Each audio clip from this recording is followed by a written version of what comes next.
You're strapped in to a live radio broadcast on Pure Rock Radio. Get your piece of the internet with GoDaddy.com. Go to purerockradio.net/GoDaddy for coupon codes to save. Like 10% off all GoDaddy hosting plans. $5 off any GoDaddy purchase of $30 or more, or $7.49 domain names. That's purerockradio.net/GoDaddy for a complete list of coupon codes, or enter POD167 to save 10% on all GoDaddy hosting packages today. Welcome to the Used Bin. All music, all the time. What are you listening to? Used Bin Radio. Good evening. How are you, partner? I'm well, and yourself? Outstanding. Good. Well, we've got a lot of fun and exciting things planned this evening, and so as always, we want to invite anyone within the sound of our voices to join us this evening, because this show is an interactive music radio show. We want to hear what you have to think. We want to hear what you've been listening to and what's on your mind. We also are very pleased to announce that we have, because we have connections, because we're very important in the music industry. We're connected. We have some connections inside the Grammy organization, and if you are in the Los Angeles area or are planning to be in the Los Angeles area this coming Thursday night, March 25th, there will be a very special evening at the Grammy Museum honoring Shooter Jennings, who has a brand new record coming out this week called Black Ribbons, which is an excellent piece of work. And he's going to be doing a very special and intimate evening at the Grammy Museum. And we have a pair of tickets for the first two listeners who are interested, who want to join us on Thursday night. You can give us a call at 310-840-4438, or drop us an email at usedbinradio@usedbin.com. That's right. And but you have to call to get the tickets. You have to call. Yeah, we want to hear from you. So if you're in the Los Angeles area and you want to join us Thursday night, it's going to be a big night, really intimate event, and a great chance for you to go check out the Grammy Museum. And it's all free, courtesy of your pals at Used Bin Radio. I'm looking forward to checking out the Grammy Museum. Absolutely. I haven't been there yet, so that's going to be a great. lot of fun. We're supposed to be really epic. Yeah, absolutely. We're also, later in the evening, we're going to be chatting a little bit about some of the very cool summer festival lineups that we've been seeing announced. And we're going to chat a little bit about what our dream lineup would be if we were in charge of putting together a festival. And we'd also like to hear from you about that. And tell us, what would your dream lineup be if you were organizing a festival?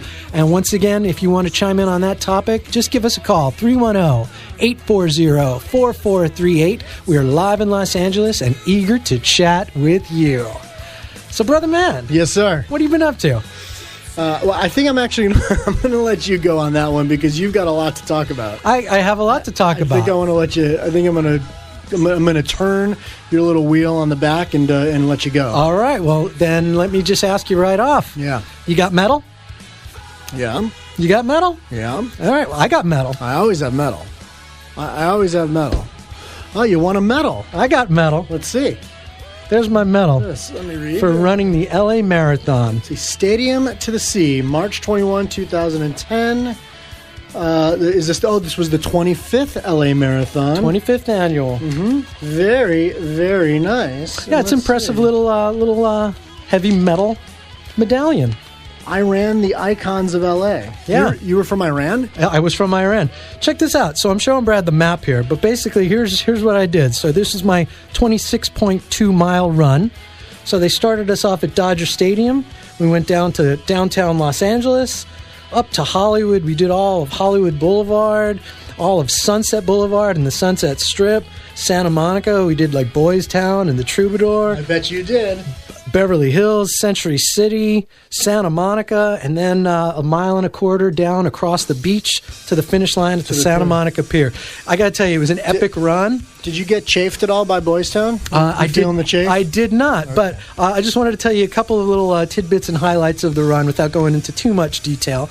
I wanted to tell you that, first of all, one thing that they did that was very cool along the run was they had things going on in each of the little towns and cities along the way that were very sort of neighborhood centric, Right. so that you got a feel for what that neighborhood was about. For example, when we ran through Beverly Hills and Rodeo Drive, of course, all of the valets from the restaurants and all the concierges from the hotels were all standing out front and welcoming the runners as we came through. It's fun. Or when we were in Hollywood, all the celebrity lookalikes were out on the street. So there was Marilyn Monroe and Elvis and all of that. So that Fun. was cute. When we were running down the Sunset Strip, which was really fun, they had a couple of different bands at key locations. So where the old Coconut Teaser was, they had like this alternative tribute band. When I ran by, they were playing some My Chemical Romance covers. But when we got down by the Whiskey, Van Halen cover band. Oh, you were excited. Yeah, I heard a little bit of Light Up the Sky just as I was running by. I was very excited about I've heard that a lot lately. Yeah. When we got down to Boys Town or West Hollywood, all of the transvestites were out dressed as cheerleaders, and they were cheering us on. It was all a little nutty and What surreal. happened in Boys Town? Who was out there? That's Boys Town. Oh, I thought there was maybe someone else out there. And that's my mistake. But it was a great run. I will say that I have to give major credit to my wife Kim for getting me to the race on time. Because although I woke up with plenty of time to spare, there was no way we could have anticipated the absolute cluster on the freeway getting to Dodger Stadium. What time did the race start? Well, it was supposed to start at 7:07. Okay. So we left the house before 6. I figured that was going to be plenty of time. What's the significance of 7:07? Well, they start like the wheelchairs at one time, and then the elite women get to start at another time. So they stagger everything by like 5 or 6 or 7 minutes. 7:07 was the time when the mass corral was going to be let loose. But so anyway, if it wasn't for Kim's very creative driving tactics and swerving through traffic, I don't think we would have made it on time. But when we finally did get to Dodger Stadium, and I'm telling you, it was a parking lot on the freeway, they announced, even though I was there on time, they announced that they were going to delay the race by 15 minutes. Because of the unprecedented traffic and the fact that people abandoned their cars on the freeway and started walking to Dodger Stadium at 6 o'clock in the morning, which is just bizarre. Sure. So all of that was going on. All that was good. I wanted to make mention of this because this was a new phenomenon. Are you familiar with the Vaseline groupies? No. And this is not a reference to the Sunset Strip in the 80s. But it's about chafing, right? Right. Now, the Vaseline groupies is something I was not aware of this phenomenon until I started running marathons. But apparently there are all kinds of people turn out and they just cheer you on, which is great. But there's this contingent of girls who seem to turn up at marathons, and they have these large white pieces of cardboard, like 3 foot by 3 foot piece of construction paper cardboard or whatever. Right. And the first time I saw this, I didn't know what to make of it. It's actually covered with Vaseline, and they hold it up. And what apparently a lot of people do is when their lips start cracking and drying, people will run by, drag their finger through the Vaseline and rub it on their lips, which just sounds like a petri dish. But Dude, that is it's the most disgusting thing ever, right? One of the most disgusting things I've ever heard. Well, they're known as the Vaseline groupies, and in the 23rd and 24th and 25th mile especially, some people will do anything to lubricate their lips. And not me, though. I brought my chapstick, so I was good. But what was really funny about that, knowing about the Vaseline groupies, it was interesting how on Sunset Boulevard, over where all the stripper clubs are, they had some of the girls would come out in high heels and bikinis, and they were holding up signs, but instead of Vaseline, it said lube. I bet it did. So that was pretty funny. That is bizarre. I've never heard of that before. Yeah, the Vaseline groupies. That's so fucking unhealthy. Yeah, absolutely. It's disgusting. It's a petri dish. The germs. The other thing that was really funny for me was while I was running, like at 6 o'clock in the morning on Sunday, in England time, it was the afternoon match of Manchester United versus Liverpool. So not carrying any cell phones or devices, there was no way I was going to know who the winner was until the till the end of the race. But around the 20th mile, I'm running through Brentwood, and sure enough, off to the side, I see a guy in one of the AIG Manchester United jerseys, and I'm just going balls out, and everybody's running, and we're sweating and grunting and doing our thing. I came to a dead stop in the middle of the marathon, walked over to this guy, and was like, dude, what was the score? He was like 2-1. I'm like, right on. So kept on running. Very good. So that put a little bounce in my step. So overall, it was a spectacular run. I did about 4 hours and 30 minutes, and perfect. All good. All good. Yeah, okay. Clear. All clear. Oh, just checking levels. Sorry about that. Just checking levels. And I was getting blown out for a half a second. Gotcha. Sorry. So did about 4 hours and 30 minutes. Got to the beach. Right. And it was beautiful. So how is ending at the beach? I mean, there's got to be how many people were there? Well, it was at the pier, right? Yeah, it ended at the pier. The pier's not that big. The last mile and a quarter were along the beach. So what was great was when you reached the 25th mile, right, suddenly, boom, you're staring at the beach. And that just gives you an extra little bounce in your step. Sure. Plus, as I mentioned to you before, the 25th mile is where I historically finally give in to temptation and strap on my headphones for the last mile, because I run silent. Mm-hmm. I get into a Zen state, which was cool because I remember, for example, at mile 12, looking up and seeing the mile 12 sign, right, and then just kind of like getting in my Zen state. And the next time I looked up, it was mile 17, and I don't even remember how I got there. That's great. But mile 25, I turned the corner. There was the beach. I got all excited, strapped on my headphones. I was really hoping for some kind of power anthem to take me through the last mile and a quarter. I got to say, what I got in the last 10 minutes or whatever of the race was Sixpence None the Richer, the Coors, and a Jellyfish song. So it was a little wacky. It's a rough mile. A little wacky. But that's a rough mile. But Kim was... Wait, why do you have Sixpence None the Richer in your iPod? It's a valid question. Their song Kiss Me is actually a cool little pop song. Our blood brother friend, Rod S. Kukla, found that song. Found it. Mm-hmm. He went to Nashville, went and met with a bunch of writers, listened to all the writers' tunes, and they presented him with that song. He brought it back to his boss, John Kalodner. Did not know that. Presented it to Sixpence None the Richer. I mean, without getting too far on my cheese limb, I'll say that although I think it's a great song, I think the lyric is phenomenal. I think it's one of the greatest lyrics in pop music. Oh, stop! No, it's amazing. It's an amazing lyric. Stop with your coven. All right. So anyway.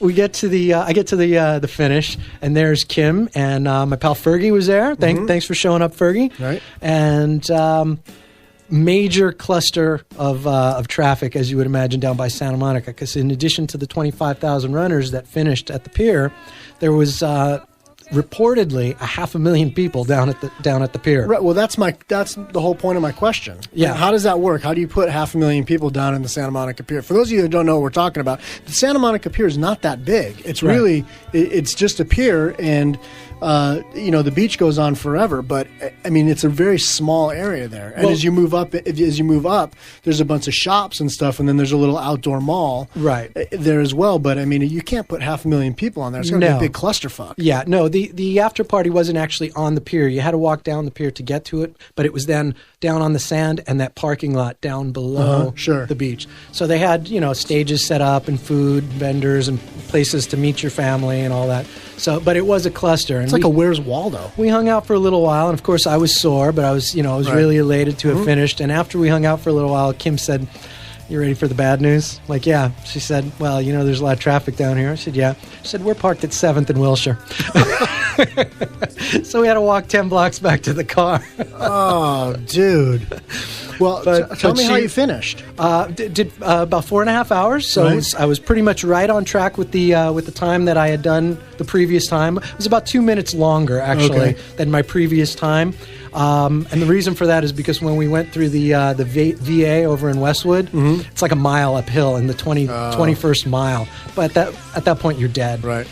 So what is in relation to everybody? I don't want to stay too far on the marathon, but I'm so curious. Yeah. In relation to how everybody else did. Like, what place is that? Oh, I don't know. I haven't really seen the results, but typically, I think it's online. Yeah, I'm sure it's all posted. I would say typically what I usually see is that the median, the average results tend to be in the 5 hour 15, 5 hour 30. So I would say I'm probably in the somewhere in the top 25%. That's good. Yeah. I'm curious, like, is that 10,000th place? Is that 500th place? I think I want to say last time it was like 3,000 out of 20. Okay, got it. All right. Out of 25,000. It's about perspective. I'm trying to gain a perspective here. Yeah, because I understand. keep in mind, there's maybe 10 or 15 guys who will do it in like under sure. 2 hours. But they don't count. They don't count. They're the professional marathon runners. And then you have, a bunch of people who, walk it and do it in 9 hours. Right. But the median time, I would say, is probably 5.5, something like that. All right. I know a couple of celebrities ran it. I know that I came in about 15 minutes better than Shia LaBeouf. And I know that The Bachelor came in about an hour in front of me. The last Bachelor? Yeah. Jake, what's his name? Yeah, I think so. He's a busy guy. Yeah, and fast, apparently. Banging chicks, flying planes, dancing with the stars. Doing it all. But, gotta just throw out another thanks to Kim for making it all possible, because she got me there, she picked me up, and she gave me the motivation to go a little faster at the end when all I was getting was the Sixpence None the Richer and the Coors. Dude, that's like, that's almost torture. It was not.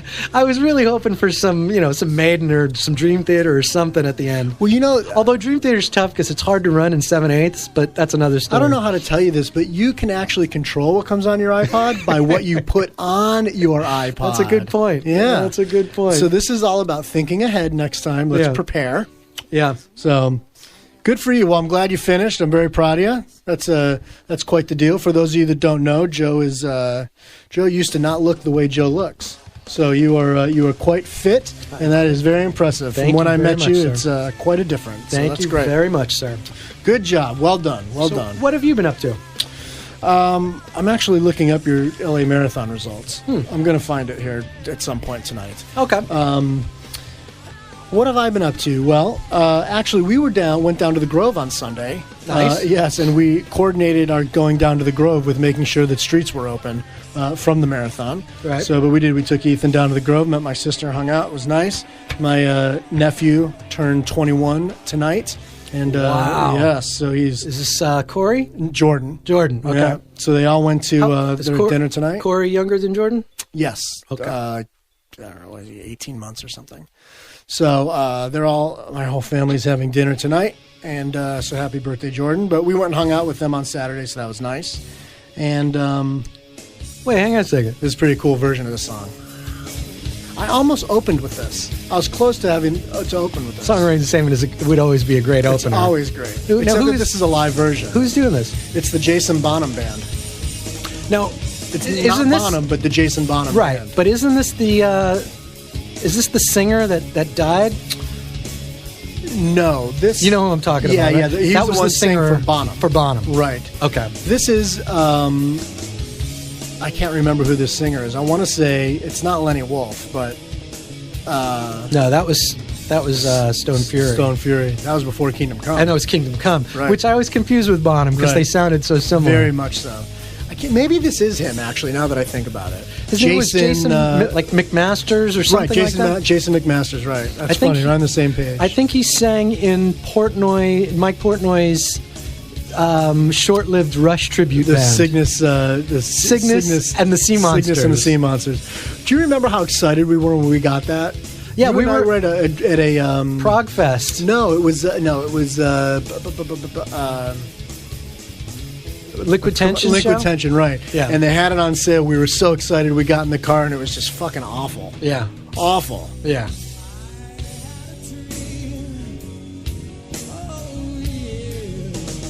He nails it. He's good. Because he didn't nail the Rush so much. Everything about that was bad. Yeah, it was. Except the Disappointing. except the track list. I give Portnoy props course. for the set list, but Yeah. otherwise no. Anyway. So the Grove. Yeah, so we went down to the Grove. That was nice. And that's all I have to say about that. Okay. And it was Ethan's first real outing, so that was fun. And I'll tell you, I listened to a lot of tunes this week. I went on a bit of a tear again, and I picked up this. I've talked about it here before. This band Alberta Cross, Right. and I didn't realize it, but I did a little bit of research and found out that they are on Dave Matthews' label. And they've got a new record that came out a couple weeks ago, which I haven't heard yet. And so I was listening to the last record, which is The Thief and the Heartbreaker. And man, that is just a really good record. That band is really good. And oddly enough, they're like the singer sounds a little bit like Neil Young, which I don't like Neil Young, and I know you don't like Neil Young. No, not a fan. So naturally, that would sort of turn me off. Although this is really good. He doesn't. It's not so like sharp and whiny like Neil Young is to me. Like to me, Neil Young's just not a good singer. You know what I mean? Hey, yeah, it's whiny. Yeah. So, but this is really good. The band is excellent, and the song, in fact, "The Thief and the Heartbreaker," I absolutely love. So I'm really excited to hear this next record. And they're opening for Dave on I guess a quarter of this summer trek. So it's too bad they're not coming out here. That would be much more reason to go see them. But yeah. All right. Although I have to say, I think I'm due for a Dave show. It's been a couple tours. It's been a while for me too. It's been a while. I would love to go to that show at the Hollywood Bowl. I think we might have to check that out. Yeah, I can't remember who's opening. Somebody good is opening on that bill too. So last time I saw him, Robert Randolph opened, and that's perfect good. fit. Sure. Perfect fit. So I was excited to listen to that, and continuing on my Smashing Pumpkins kick. Oh yes. I went and I listened to those 3 new songs that he's been posting for free that you can download for free. And they're called Stitch in Time, Widow Make My Mind, and A Song for a Son. And the song actually, Widow Make My Mind, is like, it's right off of Gish. It's so good. Right. It's such a great pop song. And so I listened to that about 36 times. And then I listened to A Song for a Son, which is really good. But in fact, all these songs, Stitch in Time is good too. He just sounds like he's getting back to that old Smashing Pumpkins that I liked. You know, like what we talked about last week. Oh, that's fun. And I think that's funny. In our conversation last week, I keep convincing myself that I like Billy Corgan and I like the Smashing Pumpkins, but there's that part of me that really doesn't like the Smashing Pumpkins. So I think it's just a bad taste in your mouth about Billy Corgan himself, the person. That's my guess. That's part of it, but I didn't like the records after Gish. I mean, even like, and some of it's pretty heavy. In fact, some of it gets even a little proggy if you want to sort of go out on a limb. Not that I mind. It's just weird how much we talk about Smashing Pumpkins lately. Well, it's like you're about to have a breakthrough and become a full-fledged fan, true. But you're not quite there yet. It's a crisis. If you, do you know what I mean? And not so much a crisis of faith, but definitely like I didn't like this band. In fact, I was adamant against them, and I'm slowly like turning the corner. So I guess that's what it is, and that's probably why I feel like I have to talk it out.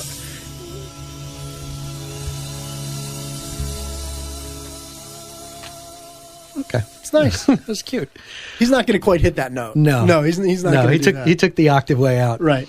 So so it is. It's a bit of a crisis because I was so adamant against the Pumpkins, and I'm turning that corner, and I don't know. I don't know what it is, but I am. So I listened to those 3 songs again. I thought, wow, that was good. And really, that show really pushed me over the edge. So I keep feeling like there's something about him that's really intriguing. And oddly enough, I haven't looked at Rolling Stone in a while, but the new Rolling, like, I don't know if it's even the new Rolling Stone, but the Shaun White cover, right? Probably an issue ago, actually. Right. But there's a big article on Billy Corgan in there, so that's great. So now I'm like knee deep in Billy Corgan, right? I'm reading this article, and I highlighted a few passages for you. Hit me. Because I think we should discuss. Hit me. Okay. Well, are these quotes from Billy? They are. Okay. And it's a well-written article. And in fact, I have to say, props again to Rolling Stone, because this was a great issue. The best issue I've read in quite a while. But he's... apparently, Billy Corgan has been going through this crazy deal where he's been living in a guy's pool house, an old friend of his pool house, and he's writing these songs, and he's had this sort of rebirth of sorts, and it's a type of religious experience, I guess. Okay. But here's a quote that I just couldn't, I was dumbfounded with. He says, "Do I belong in the conversation about the best artists in the world? My answer is yes, I do. He says, I've been too productive for too long, and despite what anybody wants to strip away from me, I am influential. I am. You can hear echoes of my music right now, so all the pitchforks in the world can try to strip me of every ounce of dignity, but I belong. So I read that and I went, All right, Billy. yeah, I thought, I'm starting to remember why I don't like Billy Corgan again. Yeah. But maybe he's right. And I thought maybe, there's a whole part of the 90s music era that I really hate, and maybe that's part of it. So, I don't know, maybe he's right. And then he goes on to say this. He says, that's been the challenge for the last 10 years of my life. Just to survive, he says, sounding weary, not go crazy, and rebuild my life, rebuild my career. Rebuild those things one brick at a time, knowing that in a lot of cases it's probably a lost cause, but putting my faith in God that good things are meant to still happen. There's a lot of days that I don't have any evidence of that. There's a lot of days where you just feel forgotten. Why don't you go back to your home on Whore Island? Well, I was thinking, Jesus Christ, now you're starting to sound fucking pathetic. Yeah. But now you're becoming that whiny little bitch that I never fucking liked. That guy that can go back on his little ice cream truck and go fuck himself. This little ice cream truck. You know what I mean? Okay, well now it gets better. Okay. Corgan says he suffers from an array of health complaints, including mercury, arsenic, and lead poisoning. He believes that his lungs were damaged when he lived in Lower Manhattan after 9/11. He's chronically medically dehydrated, allergic to alcohol, and has weak ankles. Are you fucking kidding me? So now you're almost smelly pirate hooker. So now it comes out that you think you're almost dead. Right? Yikes. Now he's slowly dying. Well, this is the best part of it for me. I don't want to totally bore you, but this was so fucking brilliant that I couldn't not read it.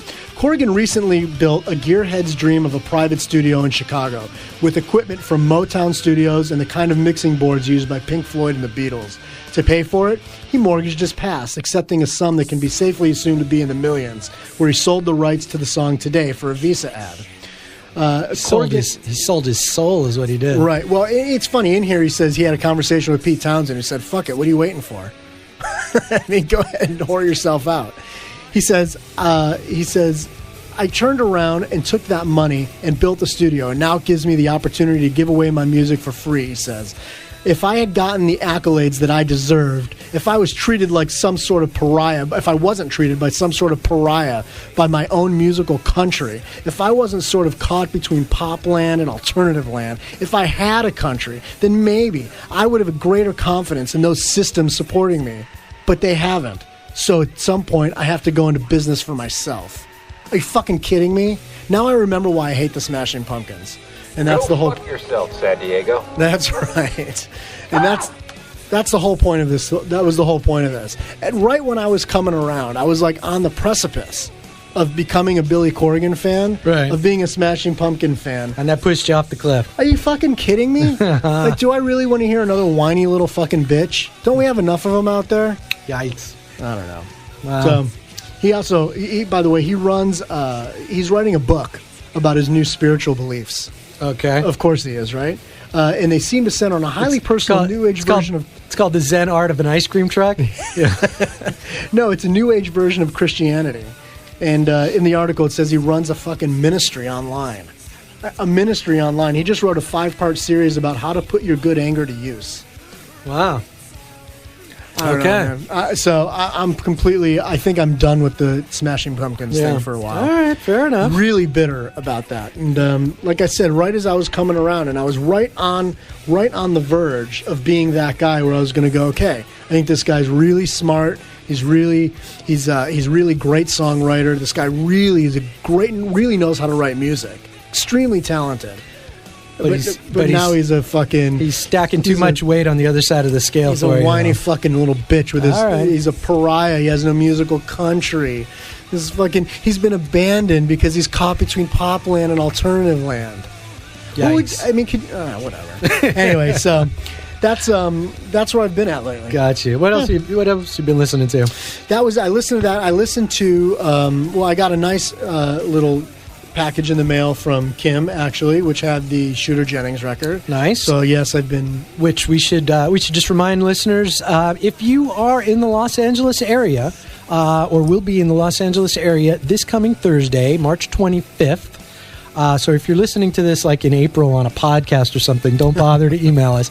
But if you're listening live tonight, and you're interested in going to see the Shooter Jennings evening at the Grammy Museum this Thursday night, join us. Just give us a call, 310-840-4438, and we'd be happy to put you on the guest list because we got connections. Yes, but if you go and you see us, you can't look at us in the eye. That's right. You have to look down when you approach us. That's right. Don't ever look at us in the eye. And do not address us directly. Go through one of our people. That's right. Yes. Anyway, so I listened to that Shooter Jennings record. Okay. And I'm so excited for Thursday night. I think that record is absolutely brilliant and good fun. Really a great record. And I also got a nice a bonus CD, which was a band called Sick Puppies. Right. And the name of the album was Tripolar. And I listened to it one time, and I owe it another listen. Okay. But I have to say, for a band that I've absolutely never heard of, I no clue a band named Sick Puppy ever existed. Which, not to toot my own horn, but I mean, I'm consider myself fairly in touch with new bands and stuff that's coming out. It's a band I'd never heard of. I thought this record was really good. I was very pleasantly surprised. So I'm looking forward to digging deep into it. Funny you should bring that up. Let me enlighten you. There's nothing funny about it. Well, ironic. No. There's nothing funny about it. But let me enlighten you a little bit about the Sick Puppies. Is there anything funny about Motley Crue? No. Just take me to the top, pal. Is there any other record you'd rather listen to than this? The Motley Crue record? Just the Leather Records version of this. Yeah, that's all I'm saying. With Toast of the Town. Stick to your guns. That's right. I went to see the Sick Puppies last week at the Troubadour. How was that? It was really good. I got to say, they're a three-piece from Sydney. Female bass player, the lead singer, guitarist, frontman, a guy named Shim. He's really good. He's a great frontman. Actually, it's weird seeing him play a small club because although I knew very little about the band, he looks like he's ready to play to a festival. He's playing to the back rows. Do they in Sydney? I don't or in know. Australia? I don't know that they're that big, but he's got one of those stage presences where he's playing to the back rows. He's got it. He's an arena guy, and I would say although he's musically a little bit more focused on the hard stuff. He's got a lot in common with Daniel Johns from Silverchair, whereas Daniel has taken that hard stuff, early Silverchair, and he's broadened his spectrum to include orchestral music and pop and all kinds of other amazing stuff. And you know how I feel about Silverchair. I do know how you feel about Silverchair. Love that band, especially Diorama. But having said that, Shim has got a lot in common, I think, with Daniel Johns. And you said that this was a band you knew absolutely nothing about. Yep. I would venture to say you're wrong. There's something about this band that you did know, and you probably didn't even put it together. But about 2 years ago, there was a video on YouTube and MTV and everywhere that everybody's seen it. And you probably didn't even realize it was the Sick Puppies. Okay. It was that video where the guy walks around through the whole video with a sign that says free hugs. Oh, yeah. That's them? That was the Sick Puppies. But oddly enough, I just don't remember the song. Well, that's funny. It was a very memorable video. And the only reason I know that is because that was a song off their previous record. The song was called All the Same. And the reason I know this is I was reading that Shim, the lead singer, when he was trying to make ends meet before the band got signed, apparently he had to take a job as one of those guys who wears one of those cardboard or wooden sandwich boards. Right. And promoting like a store or something like that, exactly. or a sale so or something. He'd walk around a mall with a sale promoting sign. And apparently one of the other guys that did it walked around the mall, and he wasn't even hired to do it. He was just like a performance artist who was a buddy of his, wore something that said free hugs. And he thought it was so cool that he apparently shot a bunch of footage of people, approaching this guy unscripted, and how people reacted to it. And he ended up using that footage as the first Sick Puppies video, and they put it up on YouTube. And to date, I believe it's the 9th most watched video in the history of YouTube. Is that right? Yeah, it's got something like 11 million hits or something like that. Huh. So that's the Sick Puppies. Go figure. But they put on a great little show. was it good? Yeah, it was a good show. It was a good rockin' show. I would venture to say they're a little heavier live than they are on record. So I didn't bring any in, but maybe next week we'll play a Sick Puppies song. It's a 3-piece. 3-piece. Huh. Yeah, Shim seems Good to be players, sort of. Well, Shim seems to be the singer-songwriter frontman. It seems more or less He's the like leader. his band. Okay. Female bass player who looks like she's right out of the Runaways, and guy on drums who's just off in his own world, just smashing drums. And Good players? yeah, pretty good players. So young band, Good and tight? but good and tight, Okay. and like your mom, and it's all good. That's not true. There's 3 of us. So, one other thing I was going to tell you that I was listening to is, because I always got to get my plug in, but at Marillion.com, you know that they've been recording all the shows from the last tour. Mm-hmm. And I downloaded a show that they did a couple of months back, I guess, in Oslo, Norway. And it was just a weird show where they were just in a goofy mood, and apparently the audience pretty much just took over the show. And in between songs, the audience would just start singing some random Marillion song, and the band would just join in and play that next. Oh, good. And they did that a bunch of times, and they were pulling out stuff from like Script for a Jester's Tear and things that weren't in the set list, and the audience would just start singing it, and the guys would go, all right, I'm game, and they would just join in. Nice. So the audience took over the set list. Very nice. So that's the story, and well, that's wacky about the Sick Puppies. yeah. I find that totally interesting. I put it on and I thought, what the fuck, right? Yeah. It's got to be in here for a reason. Yeah. And it's really good. So are they touring? Or you don't know anything about that? They are touring. Like I said, they just played the Troubadour here in L.A. I know they did. This is their second record? Well, technically, I believe it's actually their fourth. Because their first, now I'm showing how much I actually know about this band. Right. Their first was an EP called Dog's Breakfast, which I guess is out of print and is like going for ridiculous prices on eBay right now. So this band's got to be big in Australia. They must be. Yeah. Then they had an indie debut. Then the second album, which I forget the name of, was the one with All the Same, which was the big video. And the new one, which is called Tripolar, is the one they're currently touring. And Well, it was good, man. I was, yeah, it was good. Now I'm curious. Now I have to go and do a little bit more research. Yeah. Find out what their deal is. Yeah. I think that band, it's funny, Australia, with Wolf Mother and now this band, and I think that band, not Hearts of Cygnus, but it was another band that I found that, maybe it is Hearts of Cygnus, that I was just totally like, where did this band come from? These guys are great. Another Australian band like that. Yeah, good for them. They're putting out some good music. nice. And what's the Silverchair? No new Silverchair coming? Nothing that I've heard. Dead. Yeah, nothing that I've heard. Dead. It's gonna, to his credit, I'd rather Daniel and the boys just wait until they have something really good, because they've done one record since Diorama, Right. which was called the Young Romantics or Young Modern. That's Young it. Modern. And it was okay, but it just didn't meet up to the expectation after Diorama. So I hope they wait it out and wait till they have really something musical to I say. just wonder what the hell is taking so long.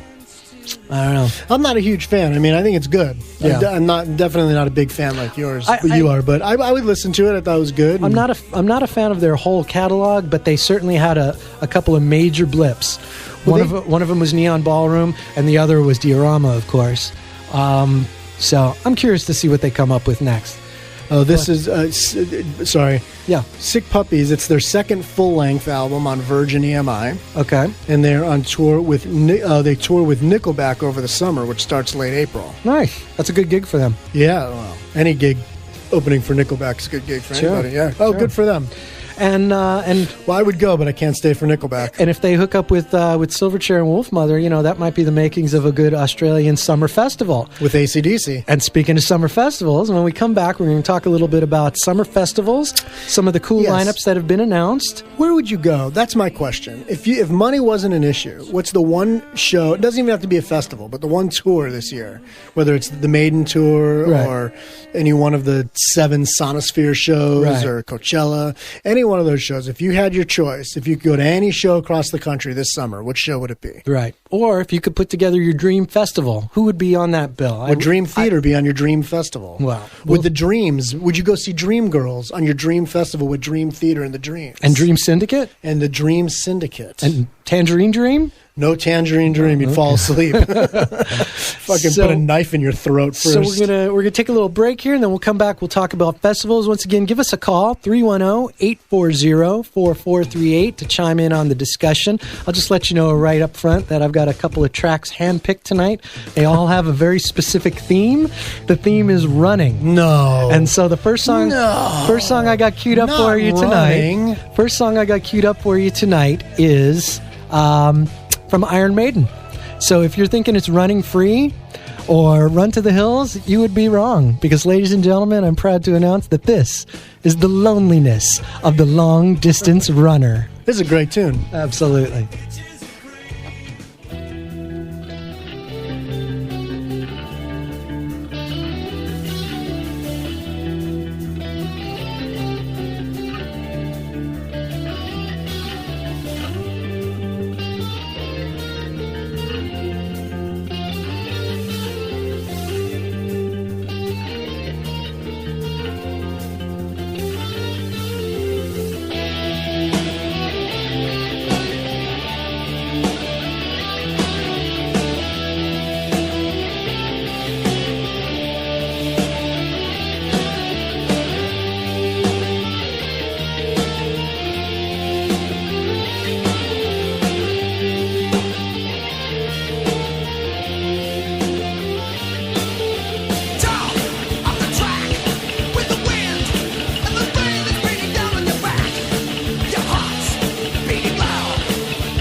Hi, this is Geddy Lee of Rush. Presto, you're listening to Radio Magic.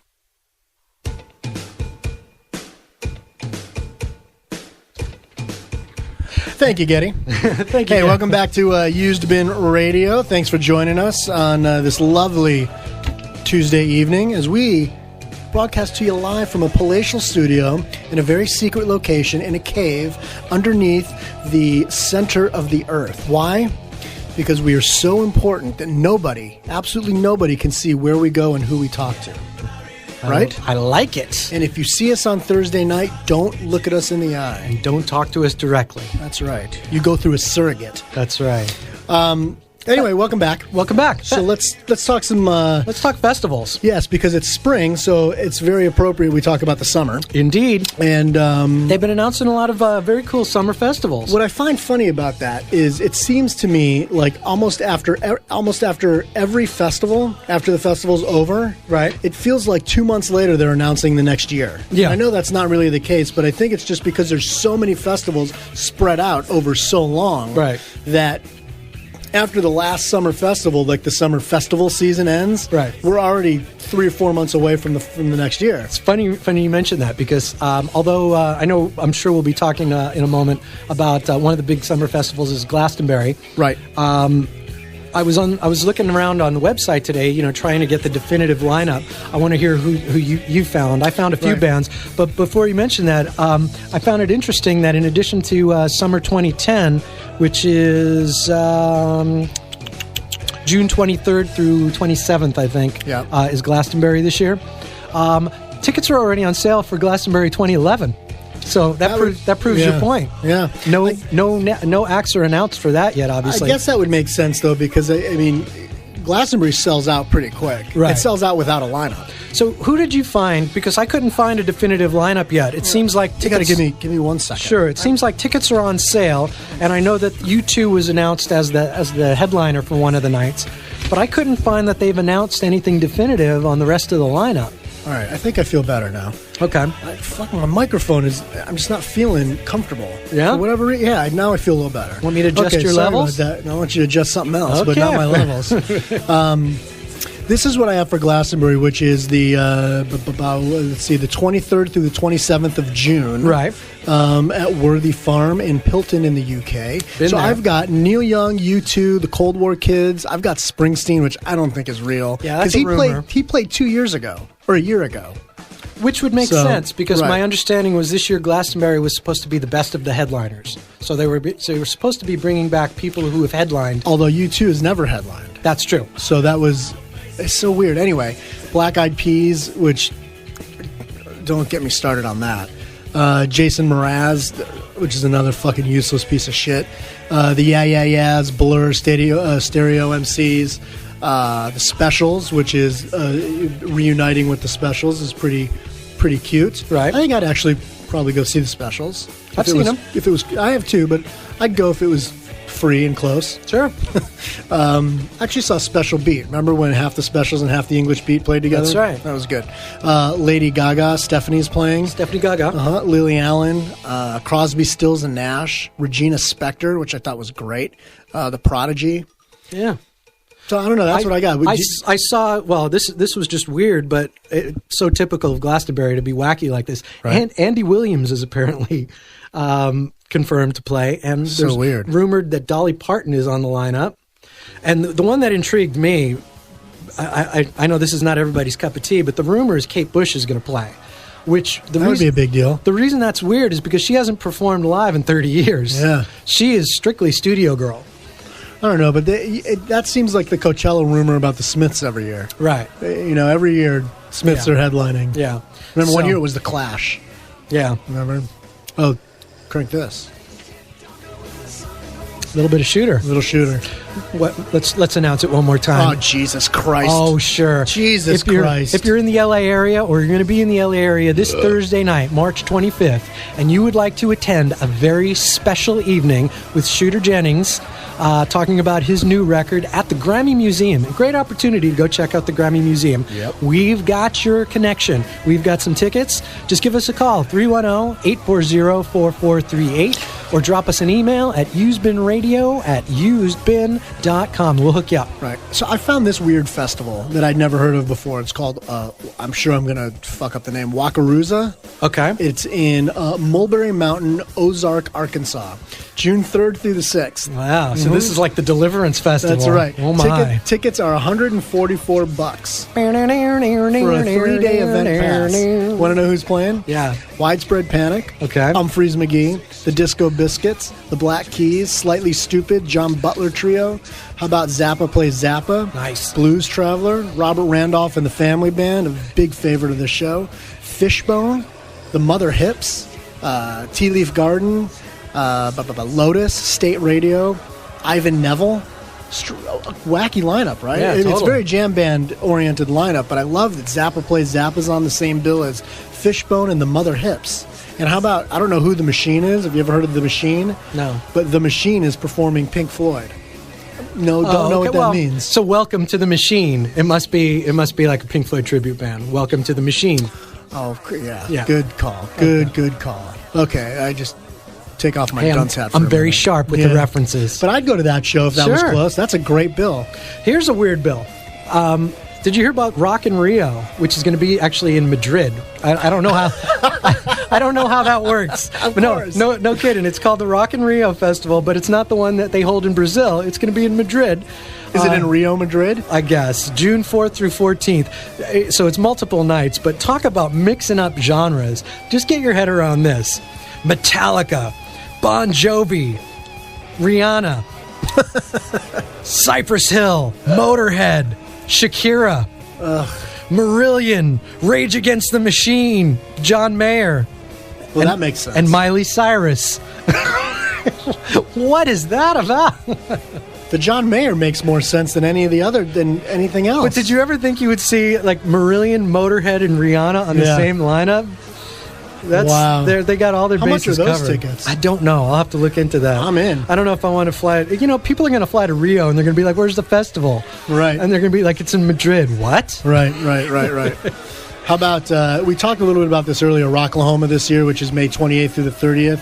And for $95, $95. you can see ZZ Top, Godsmack, Tesla, Buck Cherry, Cinderella, Chevelle, Stone Sour, Theory of a Dead Man, Saliva. And that's about it that makes any sense to me. Wow. And Saving Abel. I'll Okay. call you. That's just Rocklahoma. I think they've. Is this the third or fourth year of Rocklahoma? Third or fourth, yeah. I think they've exhausted all the '80s bands that they could do. Well, that's exactly That well was- is run dry. That was exactly what I read. They had been sticking to the '80s theme, and I think they saw the tickets dwindling in the last couple of years, so they figured they'd try to go a little bit more modern.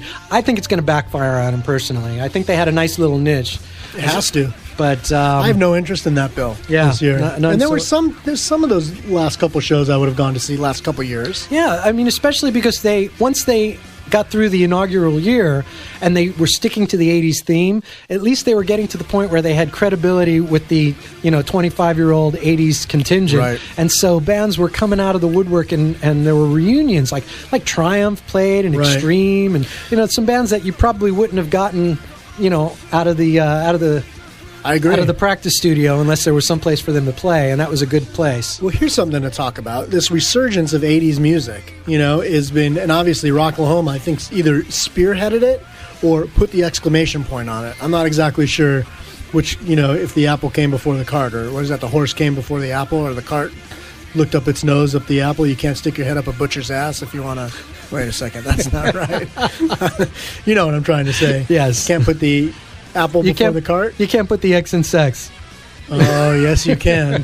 Who put the I in believe?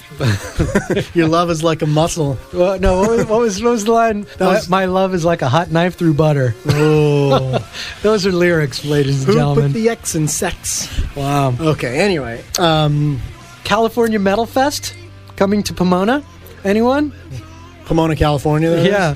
Fear Factory, Dying Fetus, Decrepit Birth, Cattle Decapitation, Bleeding Through, The Faceless, Sleeping Giant, and my vote for the greatest band name ever, Arsonists Get All the Girls. I know somebody whose name is very reminiscent of a Disney character who's probably shitting himself over that lineup. All right, I didn't get the reference. Snowy White. Snowy White. Yeah, that's true. Snowy's going, I gotta go to Dude, Pomona. he's booking tickets. Travelocity, baby. How about Bonnaroo this year? Who's that? Any interest in Bonnaroo this year? Manchester, Tennessee, June 10th through the 13th. For $250, you can see the Dave Matthews Band, Kings of Garbage, Stevie Wonder, Jay-Z, Tenacious D. Tenacious D is on the same bill as Stevie Wonder, by the way. That is In case you're awesome. wondering. Weezer, The Flaming Lips with Stardeath and White Dwarves performing all of Dark Side of the Moon. Wow. The Dead Weather, Damian Marley and Nas, Phoenix, Norah Jones, Michael Frante and Spearhead, John Fogerty, another Regina Spektor sighting, ladies and gentlemen, Jimmy Cliff, such an odd bill, the Zach Brown Band, Les Claypool. How's this one? Steve Martin and the Steep Canyon Rangers. Nice. It's all banjo all the time. That's a wild and crazy lineup. Wild and crazy. Jeff Beck, the Dropkick Murphys, Daryl Hall, and Chromeo. Who the hell is Chromeo? Maybe that's John Oates incognito. What, are they too embarrassed to say Hall & Oates? Yeah. The Disco Biscuits. Chris Christopherson, ladies and gentlemen. Wow. I'm down with that. Medeski, Martin, and Wood. I would only go see Chris Christopherson if he was doing the entire soundtrack from Stars Born. Absolutely. Yeah. Well, you'd go see Chris Christopherson. What was his band called? It was the John Howard Speedway or something like that. The John Milton Howard Speedway or something like that. No clue. Oh, it's awesome. But I would go see Chris Christopherson. Sure, that'd be good fun. He's one of the original Outlaws. Absolutely. You know? The Melvins are on that bill. And how about this? You got Blues Traveler, OK Go, and Guar. Oh, beautiful. I love when they mix it up. So basically, you're going to go to see the Melvins, you're going to catch a little bit of Dave Matthews, and then you're going to get, ejaculated on by Guar. Love that. Love that. I'll tell you what, this is not something that immediately struck me, but the more I looked at the lineup, I realized I think I want to go to this. The Mayhem Festival is coming to somewhere in San Bernardino in July, but it's making the rounds around the country. It's I think we should go to this. It's going to be Korn, Rob Zombie, Okay. Lamb of God. Oh, great. In This Moment, Oh, fantastic. 3 Inches of Blood. Oh, yes. Norma Jean and Shadows Fall. I think I'm in. I'm down for Shadows Fall. I'm down for In This Moment. And 3 Inches of Blood. Deadly Sinners! So in. I don't know. I might have to call you. Fair enough. I'm not going to that. So, But go ahead. I wanted to, there's a couple more I want to get to really quick. Okay. And that would be my vote for obviously I think hands down the best of all the festivals, which is the Download Festival in Donington. Right. June 11th through the 13th. You get over 3 days, you get AC/DC, Them Crooked Vultures, Wolfmother, Rage Against the Machine, the Deftones, Megadeth, Lamb of God, Five Finger Death Punch, Aerosmith, Stone Temple Pilots, Motorhead, Billy Idol, Cinderella, Saxon, Rat, Bullet for My Valentine, Coheed and Cambria, 36 Crazy Fists, motherfucker. You forgot Y&T. I'm not done. Oh, okay. Keep going. 30 Seconds to Mars, The Blackout, We Are the Fallen, Rise to Remain, Y&T, Yesterday and Today. That's right. Because I am a mean streak and you can open fire. I believe in you. That's right. Stone Sour, ladies and gentlemen. And a little rock and roll band from Hollywood, California known as Steel Panther. Steel Panther. That's right. That's right. Playing the Girl from Oklahoma at the Rock in Rio Festival in Madrid. Right. And if you can hang out with them, you just might get a little, you might get the shocker. That's right. So that's pretty cool. And August Burns Red, who I actually like. Dillinger Escape Plan is playing as well. That is a great lineup. That's good stuff. That is 3 days of great music. Absolutely. I have to tell you, I would say probably 80% of that, I'm in. But I'll tell you what, we don't How have often does that happen? If it's going to be like last year, we don't have to fly all the way to England. We could just watch the whole festival online, which was one of the greatest things last summer. But I think I want to be at that show. Yeah, it's pretty good. Come on. Isn't there really? It's like 80% of that bill, I'm in. Yeah, no doubt, no doubt. It's stunning. AC/DC in a festival setting.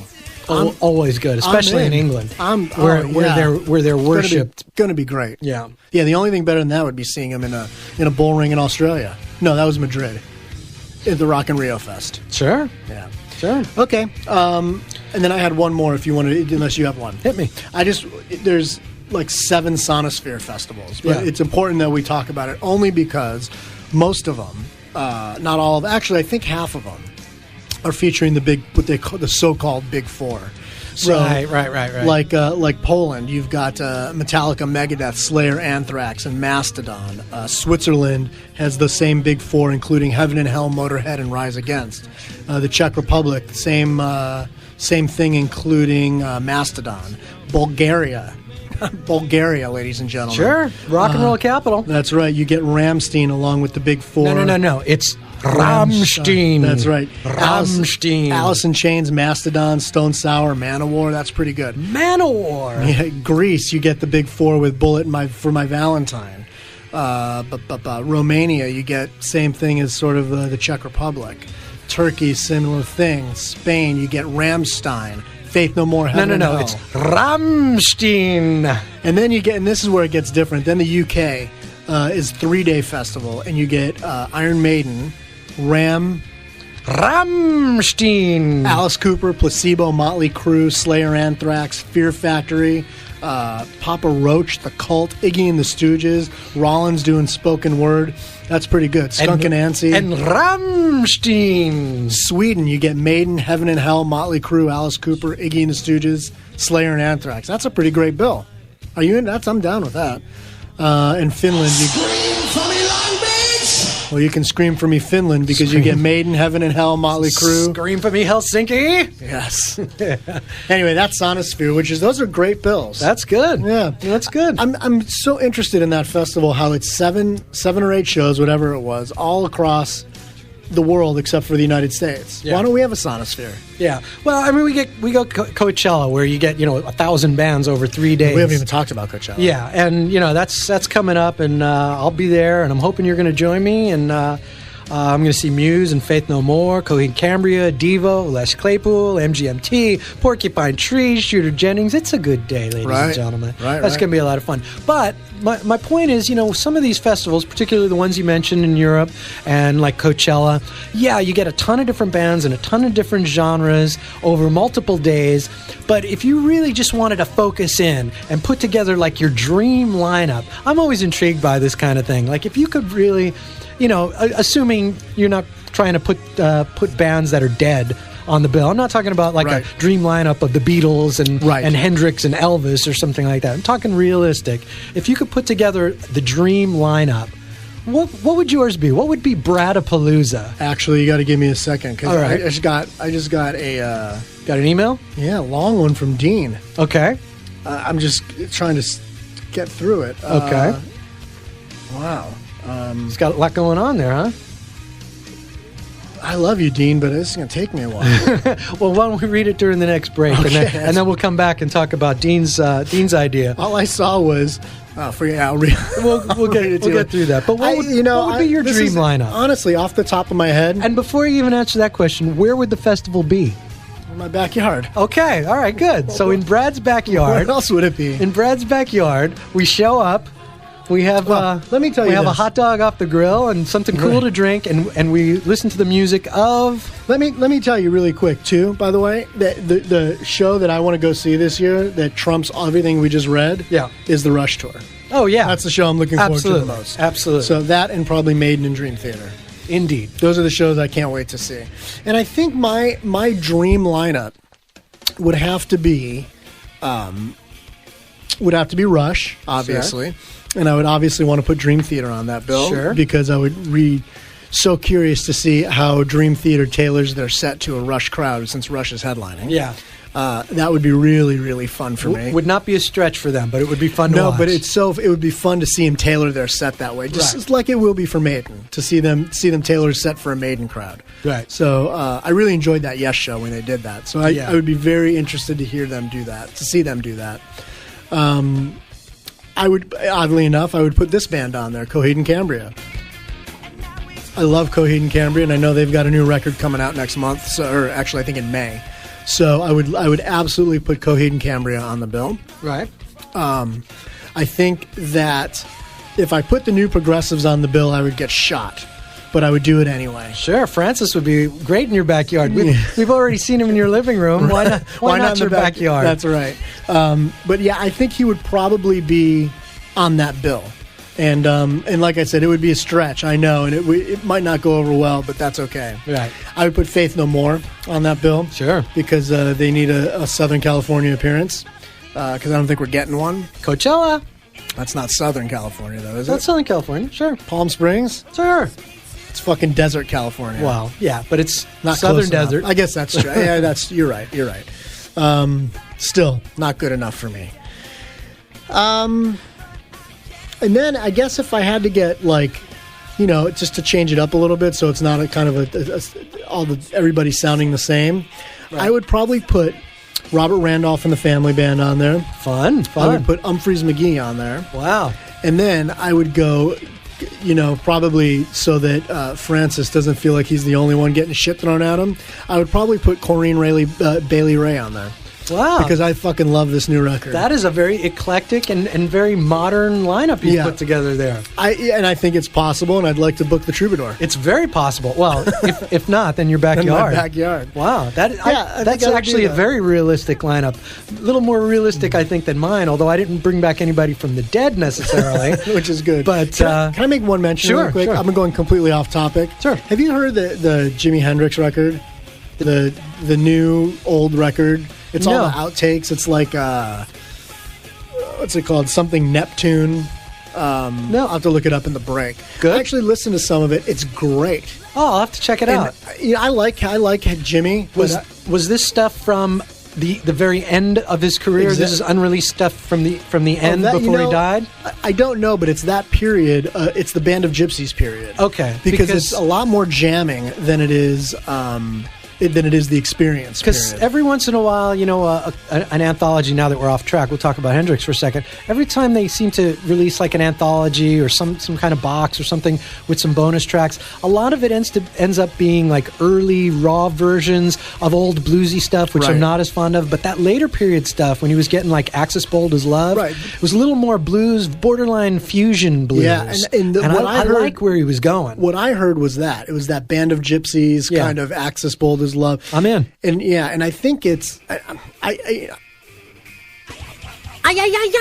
just wanted to do that. I don't know. I have to do some more research on it, or maybe somebody could send us an email or give us a call or whatever. But I'll check that out.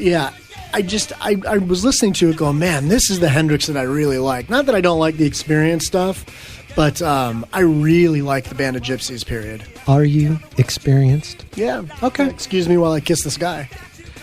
Which guy?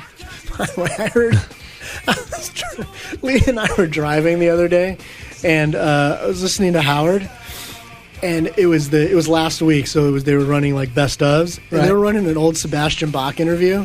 He's great in interviews. Oh, dude, but it was just, God, you just want to hug the fucking guy. Yeah. He's so funny. Oh, it was great, but they started jamming at the end, like impromptu playing, where Fred was like playing guitar, and he did Are You Experienced? And he did, excuse me while I kiss this guy and all that, and everyone laughed, and he's just a funny dude. But now every time I think of that, I used to think of Ozzy. Now I think of Sebastian. Okay.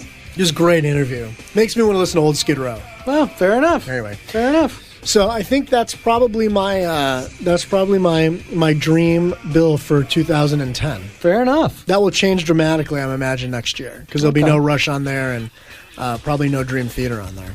Well, mine is not nearly as modern, but I did give this a little bit of thought, and I thought if I could really put together a somewhat realistic festival of my dream lineup, first of all, it would have to be at Manchester United's Old Trafford Stadium, which is also known as the Theatre of Dreams, which would just be perfect. Right. And what better thing to do at the Theatre of Dreams than start off the morning with Dream Theater playing 6 Degrees to start off your day. Sure. So start off with Dream Theater. What time is that? like 10 a.m. Ooh, fuck. 6 degrees at 10 a.m. It's an early day. at the Theater of Dreams. It's an early day. And then we're going to shift gears completely, and Brian Wilson and his band are going to come out and they're going to play the Smile album in its Okay. entirety. Good. All right. Then we're going to mix things up and we're going to go in a prog direction, and Marillion's going to play something esoteric, maybe the Brave album or something Marbles or something cool like that. And then we go in the other direction again, and we have a reunion, ladies and gentlemen. The first on the bill of the day, the reunion of the original members of Jellyfish. Ladies and gentlemen. It's about time, right? It's about time. Okay. Then, how about another reunion? How about Morrissey and the Smiths reunited? I got to see it. I got to see it once in this lifetime. Johnny Marr needs to be there. And having not had enough reunions yet, let's bring out the Halen Boys from Pasadena with Dave and Michael Well, that's Anthony. not a reunion anymore. Well, with Mike. Oh, with Mike. Yes, Yeah, that's with a reunion. Mike. And just when you think you've had enough rocking, out come our favorite three Canadians to kick our ass with some prog, followed by the original lineup of Genesis playing The Lamb Lies Down on Broadway, and then, ladies and gentlemen, your headliner for the evening, a little Led Zeppelin. Okay. All right, now It's a pretty that's good a lineup. festival. That's a pretty good That's lineup. my festival. I think I would just want to see Rush, Genesis, and Zeppelin all. How about Rush, Genesis, and Zeppelin all on the same continent at the same time? Are we listening to Asia? Yeah. That's awesome. Yeah. This is a great tune. Totally. You know, pretty much everything on the first two records were great tunes. But this is a great tune. This is Yeah. this is so much to me. It's a little more credible than Heat of the Moment. Yeah, How's true. that? But That's you what know, I meant so to say. much of this stuff sounded so pop to me when it first came out, but now in retrospect, the Steve Howe guitar work is so drama era. Yes. Sure. Yeah, I didn't even realize at the time how much it was. You can turn this up though for a minute. This is good. Listen to that. It's great. I love this tune. It's good stuff. This, and it's a drag because this song is buried. Like this is like the second or third from the last track on the record. Right. And it's a shame because this is a great track. You know, Asia's on a festival lineup this summer. Oh yeah. They're playing the High Voltage Festival on Prague Day. It's going to be Marillion and Asia and Transatlantic and Pendragon and Steve Hackett and Argent and Uriah Heep and Focus and Magnum. Dude, that's a great night. That's a big day. Dude, read that lineup again. Read besides the silliness. Marillion, Good. Asia, Great. Transatlantic, Great. Pendragon. Okay, that's enough. No. That's all I needed was the top three.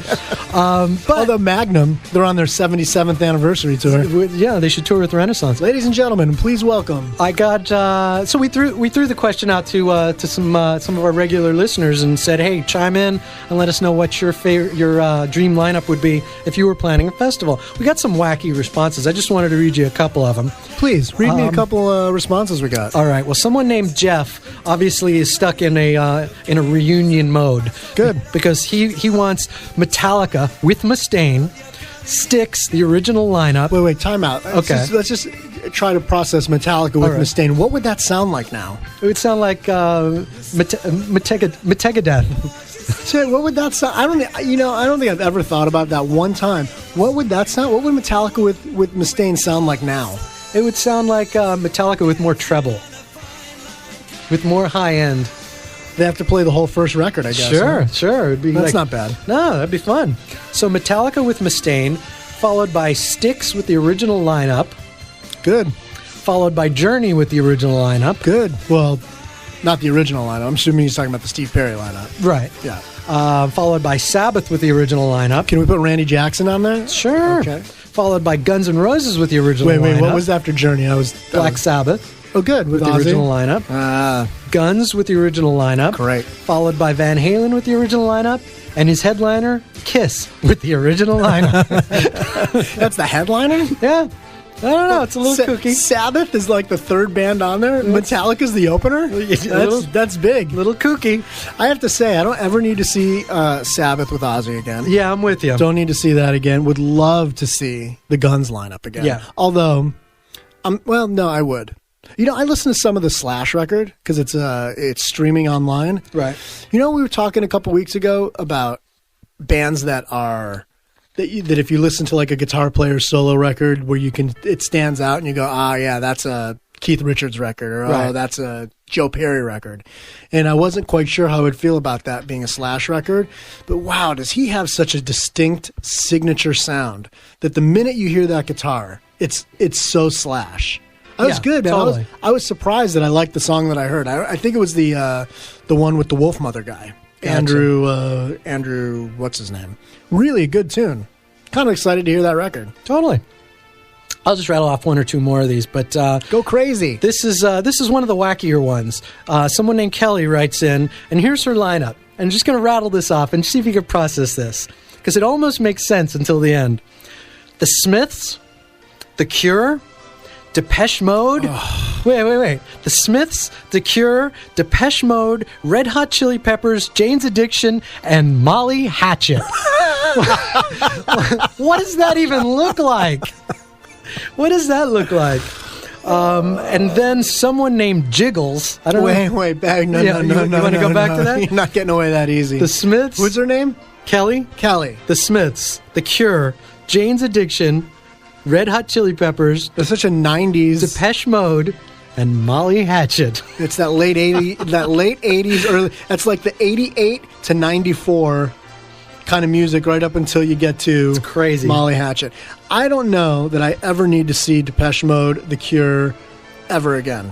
Yeah. I fucking hate those bands. And how can you put them on the same bill as the Smiths? You'd be dead. Or Molly Hatchet. Molly Hatchet, though, that would probably be the only thing to keep you around. And Jane's Addiction. But those three bands, that's like the suicide prevention Yeah, right. deal, you know? Yeah, right. Oh, there's going to be mass suicide. That's a suicide hotline, yeah. Someone named Jiggles put together a festival that said would be perfect for him and his kids. Oh. So you start off the day with Justin Bieber, and then you go to Cannibal Corpse. All right? Then comes the Jonas Brothers, followed by Opeth. Okay, someone's being silly. And then Miley Cyrus with the headliner, Slayer. someone's being silly. That's just a kooky little wacky lineup. I think I would put. Good choice, by the way. Hey, This is from the Departure album. that's great. So that guy sang. This huh? was the end of the Greg Raleigh era for you Journey Is that fanatics right? out there. Yeah. Sure, he heard this and said, "I'm not going to ever top that. I'm out." that bass line's great, isn't it? He left and they came back with Escape. Yeah, and that record sucked. No. Is this on Departure? Yeah. Pretty sure. I'm gonna tell you. It's on Escape. No. La Raza del Sol. No, definitely not. It's a mistake. It's the Escape record. It's a mistake. We'll look it up. We'll Google it during the next break. I'll Google something. We're going to need to go to a break in just a moment. But, No, we don't need to do anything. This is our show. We can do anything we want. I got one more festival that I wanted to throw at you. Wait, 'cause- I told you I wanted to. I would actually consider putting Nick Jonas and the Administration on my lineup. Sure. I know By the way. you've been talking about them. We got one from our buddy Josh. Oh, good. So I had to read Great. this. He wants to start off the day with the Gentle Giant reunion. Okay. Followed by Caius. Okay, sure, yeah. All right. Yeah. Followed by Yes, but very specifically, it has to be the Rick Wakeman, Bill Bruford Fragile era Yes. Okay. All right. Sure. Followed by Sabbath, the original lineup. Oh, yeah. Followed by Led Zeppelin, and we're still not at the headliner. Okay. Zeppelin's definitely not a headliner these days. Next, he wants the Rolling Stones with Mick Taylor. I'm not sure how that's going to work out. Okay. Followed by the Beatles. Now, that he just lost me there. So I don't know about all that, but Not sure how that works out. that's a wacky line. Caius and the Beatles. I like Caius. I think Caius is. I thought I heard Caius was actually reuniting. The Stones and Gentle Giant on the same lineup. Right. Okay. Josh Homme's a busy guy. Sure. I'm telling you. Okay. All right. You want to go to a track? I do, and this is the next of my my running trilogy. For this, we're going to go to some Yes. And if you thought I was going to play Long Distance Runaround, you are mistaken, because this, ladies and gentlemen, from the Big Generator album is I'm Running. Great.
wanna be alone.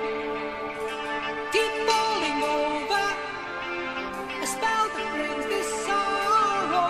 Give and take, you shouldn't be afraid.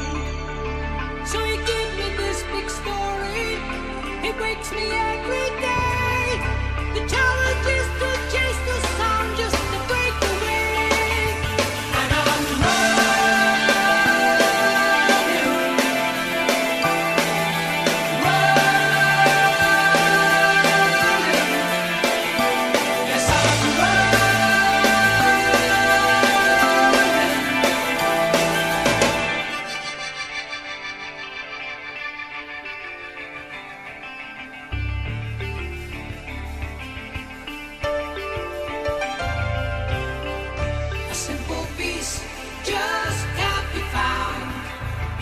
another day, blasting all the lives away. I've heard the thunder underground, tunneling away at the very soul of man. And I'm running, yes I'm running, I'm running.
Hi, this is Alex Lyson of Rush. And presto, you're listening to the magic of radio. Hey, welcome back to Used Bin Radio. Good evening to you. Welcome back. And if you're just joining us, where the fuck have you been for the last hour and a half? Because you only got another half hour left. But yeah, that was rad. We don't play enough Yes on this show. Yes. We don't. Yes. Yeah, it bums me out, actually. Yes. Because I always stray away from it because of the length of the songs. Yes. Don't you agree? Yes. Okay. So we got an email from Dean who said, basically, I paraphrase, that sixpence none the richer for your home run tune, Joe. I love you, man, but gay. There's actually an extra gay in there. Okay. But he's been listening to the new Foreigner CD, and he loves that. Great record. Listened to the Motley Crue New Tattoo CD last week and enjoyed that. Nice. Def Leppard's Hysteria he's been listening to. Whitesnake, Come and Get It. He said a whole bunch of other 80s and 90s rock. But he's been enjoying his ultimate... he's not an album guy, he says. He usually is just sort of a track-by-track dude. Right. And so he made an ultimate playlist on his iPhone. And last week on his way home from Mammoth, he got 6 hours of Francis Dunnery. Nice. That is a lot of Francis. That is a lot of Francis. A lot of fucking Francis. So, all right, Dino, thanks for listening, pal. And Indeed. give us a call, because we do miss you, my friend. Yes. But now, it would be time for the news, ladies and gentlemen. And that would mean that we're going to Rachel. Hey, Rachel. Hi, guys. How are you? I'm well. How are you guys doing? Outstanding. Thanks for asking. We didn't do How are your we didn't do the legs music. Joe? No, that bums me out. Hang on, Rachel. We have to do. Okay. We need your intro. Cut. Maybe. Oh, whoops. Wow, this is okay. Now we can forget it. Did you find it?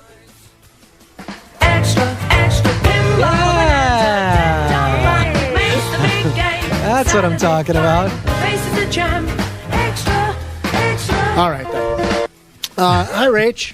Hi, guys. How Hey, you doing? Doing well, and yourself? I'm doing well. Hey, do you have a dream lineup that you would like to see at a festival or a show or anything of that nature? Yeah, I kind of mixed it with, the old and the new. Mm-hmm. So bear with me. Sure. Okay. I just rolled some off of the top of my head. Okay. Okay, so I'd go with Rush. Nice. Would be the headliner. but Wow, they right would off the do- bat. They would do 2112 and Hemispheres combo. Wow. I like that not only are you picking the bands, Jesus you're Christ. ordering them to perform your dream set list, too. I love that. I don't know that I would make it through the day knowing that was what was coming at the end of the day. Right. I mean, you might have to tie me to a fucking chair. Okay, go ahead. Well, my festival might have to be like a 2-day combo. Yeah. But yeah, okay, so That better be the second day, because if it's not, no way I'm making it through the second day. Jesus Christ. So I would do Tool playing the Undertow album because they haven't played that in so long. Good. I'd like to hear Nice. that. Nice. I'd do old school Johnny Cash if I could. Sure. Wow, eclectic little mix from Rachel here. Dead guy. Yeah, dead guy. Dead I'd guy go with old school Pantera, Before the Heroin. Okay. Is that the Aphex Great Twin, Southern Treadkill, whatever that record was called? What was that record called? The Cowboys from Hell or No, what was the one after that? Vulgar Display of Power? Vulgar display. Wasn't there one after that? The Southern Treadkill, whatever. All right, go ahead. Aphex Twin, Orbital, Gorgoroth. Wow. Presley in his the early years when the women went crazy. I said, I'd like to experience that. Elvis and Gorgoroth on the same bill, ladies and gentlemen. Wow. I'm gall shook up. Oy, oy, oy. Is that the Gall Gorgoroth? Gorgoroth. Okay. Just checking. Specifically, more like their show that they played at the Wacken Uh-huh. 2 years ago. Missed that one. Okay. So, yes, Beatles, Pink Floyd, back in the heyday. MGMT, Alice in Chains with Lane Staley, old school Madonna. Wow. We need Enslaved. we need a Wow. We're going to need a shovel to dig up some of these artists for you. Oh my God, this is a dream lineup. The Smiths reunited. Now you're talking. Lamb of God and the Sex Pistols back in the heyday. Ooh, good one. I would like to see Morrissey do an encore with Lamb of God. I've always said it would be great to see Morrissey do a duet with Ted Nugent. That'd be great. They could do Meat is Murder together, but like a really rockin' version. With a bow and arrow. You know, maybe Morrissey could do like what Gabriel's doing with the Scratch Your Back, Scratch Mine or whatever. Right. And he could cover a bunch of people's songs and they could cover his. So he could cover I don't know. What Nugent song could he cover? He could probably do like a Cat Scratch Fever or something like that. Totally. And then I would like to hear Nugent cover a Morrissey tune. Sure. Like The More You Ignore Me. Right. That would be my choice. Or There's a Place Reserved for Me and My Friends in Hell. Oh, that would be great. Be awesome. Or There Is a Light That Never Goes Out. That's actually, Gabriel may be onto something here. Yeah, maybe. He may be onto something. Wow, that's quite a lineup, Rachel. Yes, it is. That is good stuff, and that would make a lot of news. And speaking of news, such a cheeseball. Actually, I gotta be honest. Brad and I were just talking before we went on the air tonight that he has not read any music news in the last few days. So whatever you got is really genuinely going to be news to us. So, good. So what's in the music news? Okay, well, for all our proggies out there, Yeah. you might already know this, but I'd have to start with a Rush story. Nice. The CBC have posted a 55-minute interview, a new one, with Geddy Lee and Alex Lifeson to commemorate Rush's induction into the Canadian Songwriters Hall of Fame. Right. So Very good. Fun. You know what? You can Check also, it out. you can find that on rushasaband.com as well. It's posted up there. Everything Rush has to be posted up there. That's right. I did scan it. I did come across that today, although I didn't read the interview. I'm sorry, I didn't watch the interview. So I'm curious, though, because I know they talk all about the songwriting process. Right. And specifically the writing process behind those 5 songs that are being inducted. So that would actually be a great interview, I think. In fact, I'm going to take this one step further. Whoa. Because we're so connected in the music industry, I'm going to do our listeners a solid. If you are in the Toronto area and you are interested on going to the March 28th induction for Rush, which is going to be at the Toronto Centre of the Arts, you go to Ticketmaster. That's actually Ticketmastercanada.com. And you can get, as a thank you for being a Usbin listener, you can get 20% off your ticket price just by putting in the secret Usbin Radio promo code, which is the word. What are you making up right now? It's the word SONGS, SONGS. Put that in as your promo code, and you get yourself 20% off. So Canadian listeners, go crazy. Eh? Hey, 20% is 20%. That's right. Well done. Good. So I like that, yeah. Here's exciting news for all you Iron Maiden fans out there. Which there are plenty. Plenty of, but they're playing an exclusive show in Italy at the Villa Manon, and what makes it extra special is they have a package plan, and it's exclusive to Iron Maiden fans. First off, part of the fan club, to fly on Bruce Airlines, Ed Force One. Oh, nice. And the trip will be flown by Captain Dickinson. That's awesome. On Ed Force One, I'll have special Ed Force One goodie bags, and it's including 2 tickets, and you get to arrive at the show an hour beforehand and get great seats in the front, and it includes room and travel. So, dude, I'll tell you what. Even without the show, which is awesome and a bonus, just the opportunity to fly on Flight 666 with Bruce Dickinson, that's pretty large. How does that work? So you have to be a member of the fan club? I think the first availability is for the fan club members. It's going to be posted on the Iron Maiden website, so everybody go and check it out. They said within the next few days they're going to post that package up for availability. So get on it. So how much does it cost? Does anyone know? That's the thing is that $666. You wish. Right. No, Yeah. how much, Rach? They didn't list the pricing yet. Oh, okay. They've just posted on the website, and they said that they will make it available in the next few days, so keep checking back. Because that's got to be It's crazy. first come, first serve. Right. So let's say it's for 10 people, and a guy from California, somebody from Spain, somebody from England, somebody from Syria. I mean, dude, that's expensive. Well, I'm sure they would all have to fly to one spot. to one spot, and then the flight is going to go. Where's that spot? Yes, they're probably flying London. out of London. Yeah. They're flying out of Okay. London. Okay. He's not going to fly around the world and pick you up. That's what I'm thinking. I'm going to. Really? That's No. pretty nutty. What's the movie on the flight? Yeah, right. It's Yeah, I did. probably Live After Death. Probably Live After Death. Sure. Wow, that's good stuff. Yeah. Oh, man. That's actually, you know what the movie is probably Flight the 666. No. Chemical Wedding. The Chemical Wedding. Oh, that's that would good. be smart. That would be good. That would be Now, good. Nice. just to mention in more Iron Maiden news, Yep. Paul Di'Anno will be playing Iron Maiden's self-titled album and Killers in its entirety at this year's Hard Rock and Hell Festival. Only a matter of time. So if Yeah. you can't afford to see Iron Maiden, there's always a backup plan. Yeah. At this point, he's just a bad tribute singer. Yeah, that's unfortunate. That's unfortunately. He's an angry bad I wish he tribute would have. singer. I wish he would have done something relevant in the last. What's it been? 30 years since he's out of the band. He's fucking angry. Yeah, He's but he's so really busy being angry. He's done. He's really released nothing in 30 years that's Well, he did- groundbreaking. He He's- did no, not groundbreaking. Yeah, but that's he had his band Killers, but it didn't really do anything. But that's because he was just the singer of Iron Maiden. Yeah. He wasn't a songwriter. He had nothing to do with any of that, despite what he may tell you. Yeah. Because if that was the case, he would have done something groundbreaking. I mean, Ozzy was the original singer in a band. He left. He did just fine. Paul Di'Anno could be on reality TV show right now. He's going to be in Celebrity Rehab. Yeah. Wow. With Mike Starr, he can be in Celebrity Sober House. There you go. Ay, ay, ay. All right. What else? Okay, so Green Day, they have a musical of American Idiot, and it's going to make its Broadway debut on April 20th.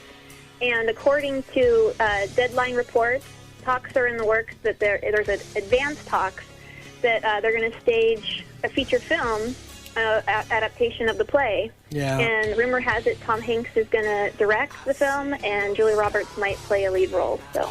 Yeah, it's really unfortunate. I mean, we saw a little bit of that when we were at the Grammys, and Green Day got up there with the cast of the show, and we've talked about this, but Green Day on their own, fine. Cast of a Broadway musical on their own, fine. But when the two worlds collided, nobody had any credibility at the end of that little 3-minute segment. I felt dirty. It was bad. I just felt like punk rock went commercial, and it was just bad all around. So, Although I don't have know. to say, I get the whole. I understand the metamorphosis from that record to a play. I understand it all. I just don't like it. And Right. even into a movie, like, of course, Tom Hanks is going to direct. It's a very liberal. It's a liberal concept, and it's going to be a liberal movie directed by a very liberal guy, and so it all seems to make sense. I just don't like it. Well, he's going to add it to the Playtone Gallery Galaxy of Stars. That's right. How great was that movie? That movie was so great. Yeah, like I said, I completely understand the metamorphosis. It makes absolute sense to me. I just don't like it. Yeah, with you. Although I'd probably go see the play. Yeah, but You would. but not if Green Day was with them. No, but that was awful. But the songs, the way they redid those songs were not good. The arrangements, the arrangement on that song anyway was terrible. And Yeah. to be quite honest with you, I enjoy show tunes a lot, and I didn't like it at all. I did not like the arrangements on that at all. So, but I would go see the play. I would just go out of morbid curiosity. Yeah, all right. You got one more for us? Well, I wanted to let everyone know that because we've been talking about MGMT lately, Yeah.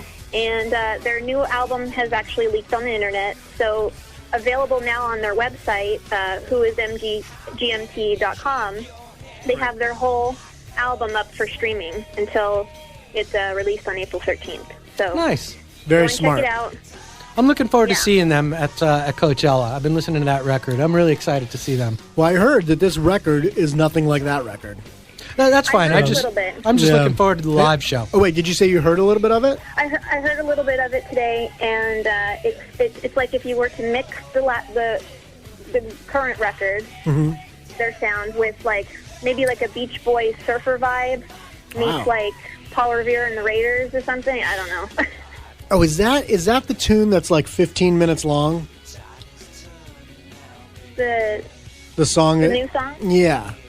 That you heard? No? Yeah? No? I You heard don't know? all of them. I went on the website and I sat and I listened through Okay. them, and it's not bad. It's just different. You know, it's something that you got to get used to. You know, Right. change gears. Right. I read somewhere that there was like a 15-minute tune, and they mentioned like a Brian Wilson-esque kind of vibe to it. So I was wondering Yeah, if maybe definitely. that's Yeah. Right on. All right. Thanks, Rach. You're Thanks welcome. so much, especially for the fantasy lineup. That's good stuff. That's a Fucking real fantasy. yeah. that your show might take place at Disneyland. Yeah. Wow. Now, I did have a question. Sure. To the guy who wrote in when he was talking about Metallica. Totally agree. Not with Dave Mustaine necessarily, but I was curious who would they have as the bass player. Oh, Not Cliff Burton. I think it would have to be. It would have to Jason? be Jason Newsted. I It mean, has to be Jason. yeah, that would just make sense. I would prefer that now anyway, because I'm not a huge fan of what's his name, Robert Trujillo? Yeah, Why? I don't know. There's something about him that bugs me. The way he gets into that that crouching Gene Simmons pose. You know, like I'm just ready for him to like stick out his 6-inch tongue and like breathe fire and spit blood or something. It just looks wrong for Metallica. I like that dude. You like that dude? I do. I like him a lot. All right. I liked him. I was a huge fan when he was in Suicidal Tendencies. Yeah, absolutely. Good player. I don't know if he's right for Metallica, Yeah. though, but that's just me. Yeah, no, I understand. I don't know. You know what? Close your eyes. It's Jason Newsted. Yeah. Yeah. All right. Fair enough. That's a valid question, though, Rach. Valid question. All right, have a great All right, week. guys. I'm looking You forward too. to psycho, crazy, wacky news stories. And if you see us on the street, don't look at us in the eye, please. And don't talk to us directly. Talk to our people. Look out. Thank you and good night now. All right. Good night. Take care, Rachel. You too. Bye. Yeah, that's the running theme is, make sure if you see anybody, used, been related, don't look at us in the eye. And Right. don't talk to us directly. Right. Yeah, exactly. We're way too cool and connected. So how about we take one more quick break, then we'll come back and wrap things up for the evening. I got a little message for you, brother man. Okay. Hi, this is Neil Peter Rush. If you're in a hurry to hear some Rush, don't touch your dial. Presto. You can hear it right here.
you burn out too fast.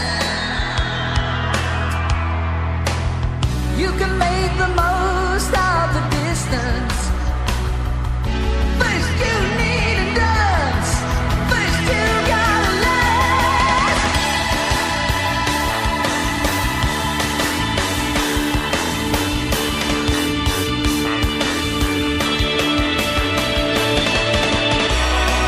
From first to last, the peak is never past.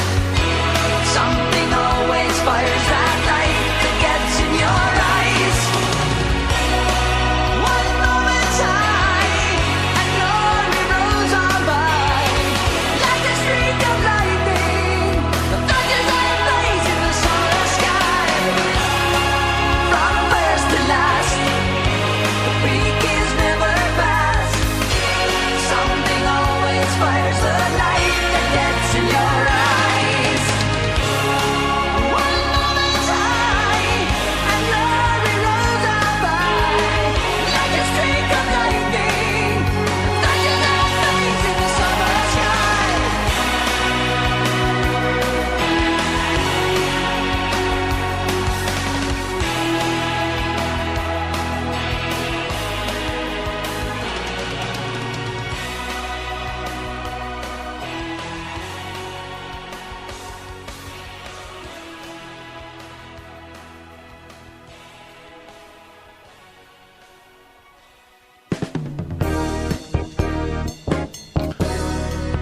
Hey, and welcome back to Used Radio. Welcome back. Get your piece of the internet with GoDaddy.com. That's right. Go to purerockradio.net/ Not Axel. GoDaddy for coupon codes like 10% off all GoDaddy hosting plans, $5 off any GoDaddy purchases of $30 or more, or $7.49 domain names. Thanks to this new partnership, all purchases using our coupon codes will directly benefit shows like the one you're listening to right now. Used Radio. That's purerockradio.net/ Not Duff. GoDaddy for a complete list of coupon codes, or enter POD 167 to save 10% on all GoDaddy hosting packages today. Today, I wasn't aware. Groovy. And there you have it. Nice. So, so we should just start kind of winding things up. Anything else on your plate over there? Get rid of this fucking music. All right. That's all I'm saying. Yeah, we're good. What else? Oh, yeah. You know what? We were talking about the summer festivals and all that kind of stuff going on. All that kind of stuff. Yeah. Some of the records that are coming out this spring. Yeah. Don't know if you're interested. Tom Petty and the Heartbreakers. You know I am, pal. Tom Petty, a new Tom Petty and the Heartbreakers record coming out in May. It's called Mojo. Jacob Dylan's got a new solo record coming out April 6th called Women and Country. And T-Bone Burnett produced it, which I'm actually really interested in. I loved the last solo record he did. It's really good. Nice. Let's see. The Slash record comes out April 6th. I'm definitely into that. It's a long time coming. Yeah. We've been reading about that one for 9 years now? Yeah. Yeah. Although it's no Chinese democracy, though. Well, what is? Right. MGMT's record comes out April 13th called Congratulations, and thank you very much for that. Coheed and Cambria. Is it called Congratulations and thank you very much for that? No, it's called Congratulations, but I was thanking myself for congratulating myself. Well, thank you very much for that. Congratulations. Coheed and Cambria releasing Year of the Black Rainbow, coming out on the 13th of April. And what's wacky about that is it was produced by a Nine Inch Nails producer and a Tool producer, Joe Barresi. They collaborated. Is that because he produced Tool, or because he's a tool of a producer? Well, Joe Barresi's pretty damn good. Okay, fair enough. But it also includes a 350-page novel co-written by Claudio Sanchez, the frontman, that explores the origins of the characters Coheed and Cambria. And this is a legitimate question. Is it a novel or is it a graphic novel?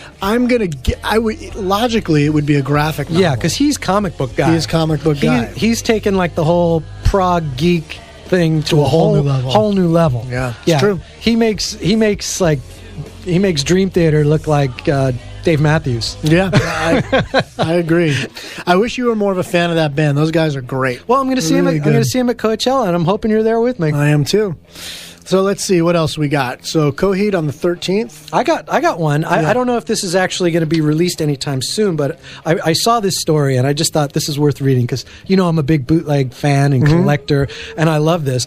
But a rare, previously undiscovered Led Zeppelin recording was discovered about a week ago when it was sold at a garage sale in England. What's this? Yeah, it was somebody in England had what in England they call a car boot sale, which is we in America would call that a garage sale, and at this sale, mixed in with all like old T-shirts and old vinyl and old telephone equipment and all kinds of nonsense. Yeah. There was a reel-to-reel tape in a box, and it just said LZ71. Well, it was a 1971. I think a soundboard recording of Zeppelin from somebody who worked with the band, 30 years ago.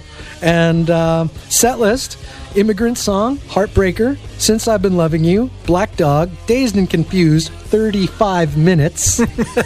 Stairway to Heaven, Going to California, What Is and What Should Never Be, Moby Dick, Whole Lotta Love, and an encore of Communication Breakdown. Goddamn right. Just a matter of time before that one gets released. Damn right. That's pretty cool. That's very cool. The guy who was at that garage sale scored big. Yeah, that is extremely cool. Yeah. Couple other quick ones. Couple other quick things coming out. What do we got? Oh, the Hold Steady, which I really like. I have a new record, Heaven Is Whenever, coming out on May 4th. This is an odd one. Devo is releasing a record. First record in like 20 years or something. Right. And it's coming out in May. And here's the quote from Mark Mothersbaugh. He says, these new songs are pretty true to what we would have been doing if we would have gone into suspended animation 20 years ago and just woke up.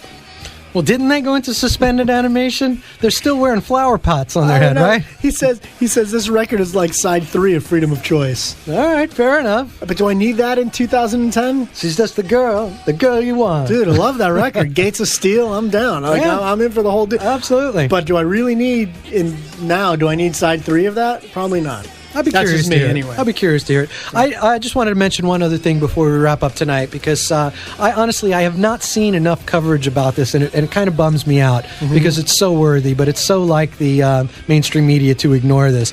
A true legend, I think, in maybe not pop music, but sort of power pop. Alex Chilton of the band Big Star died this week.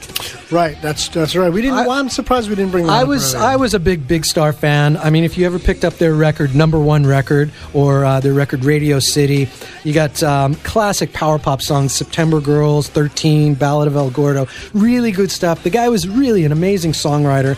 And what was really an ironic twist of fate is they were scheduled last week to play their first show in many years at South by Southwest. And true to form, the rest of the band members did perform the show, and they brought up some special guests to do some vocals as a tribute to Alex Chilton. But he will be missed. So yes, that's a drag. Last record for sure. you. What do you got?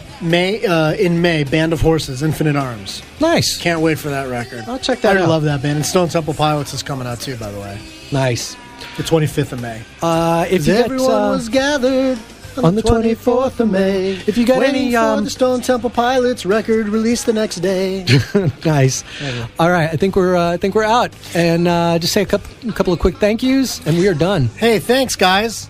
Rich, Pure Rock Radio. What do we say to you? Rockstar. And what do we say to Sean Gordon of ProgRock.com? Progstar. Terry Edwards and Max Krasny at Westwood One. Video Killed the Radio Stars. Chris Stone and Rob Wilson for what's gonna be usebenradio.com. Valley Stars. And to all of our listeners, you're all stars, and we are all stars. Thanks for listening. Have a great week, everyone. Check us out next week. If you missed any part of the show, check out the podcast. And for that, I say to you, Joe Mama, nice to see ya. And to see you nice. What are you listening to?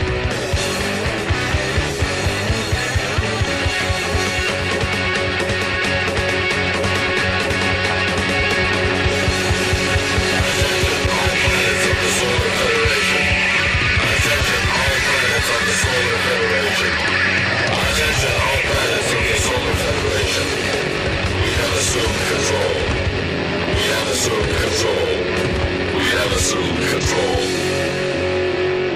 Quiet, numbskulls. I'm broadcasting. You're listening to the live internet broadcast on Pure Rock Radio.